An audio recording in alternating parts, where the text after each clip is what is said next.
So I scored a ticket to Waiting for Godot, or Godot. Can't wait to see how they're gonna pronounce it. I got it this morning when I was trying to do the lottery, and then I saw that the price had gone down to $100.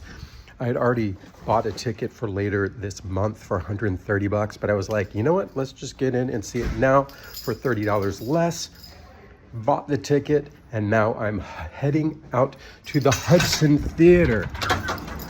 The Hudson Theatre is one of the oldest and the newest theaters in some regards because it was built in 1902. It opened in 1903, and it ceased being a Broadway house like in the 1960s, but then the ATG group bought it and renovated it in 2017, and it became the 41st Broadway house.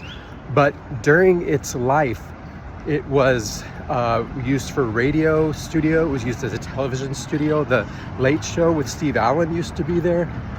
And then it became a movie theater. Then it became an adult movie theater. Then it became a nightclub. It was a burlesque house for a while. I mean, if these walls could talk, the facade as well as the interior is a landmark status, so they can't mess with it too much, which is kind of cool. I first came to see this theater when I first moved to New York in the 2000s, and it was being used for events and things like that. And I walked in and I went, damn, this is a really nice Broadway theater. Why aren't there shows here? Well, now there are. All right, let's go. The Hudson Theatre is one of the few Broadway theaters that's on the east side of Broadway, which is the pain in the buttocks for me to get to. But the people in my way.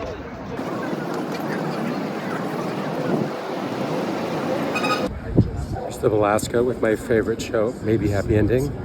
And just past the Belasco, we have the Hudson Theatre. Out and ready to scan, please.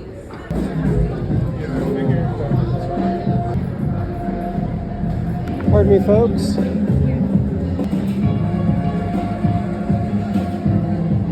How do we like this pre-show music? This theater only seats about 970 people, so even though it's got 3 levels, it's still pretty close to the stage, which is why I don't mind sitting up in the balcony for this theater. And the problem with having really loud pre-show music is then we expect the rest of the show to be at this same decibel level. Do you think it will be, or do you think they'll be talking quietly about existential ideas? Let's see.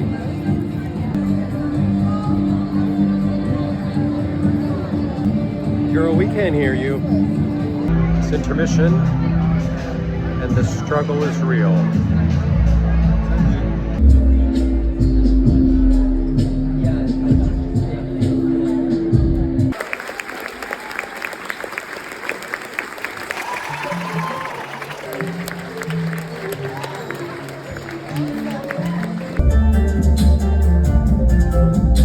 Just saw Waiting for Godot.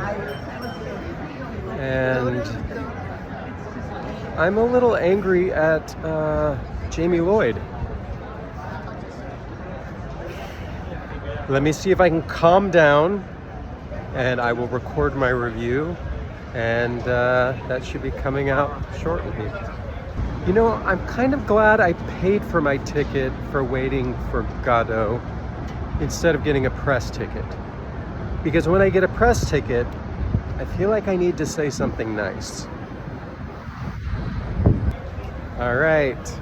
I'm going to enjoy the rest of my day. I'm going to try to enjoy the rest of my day.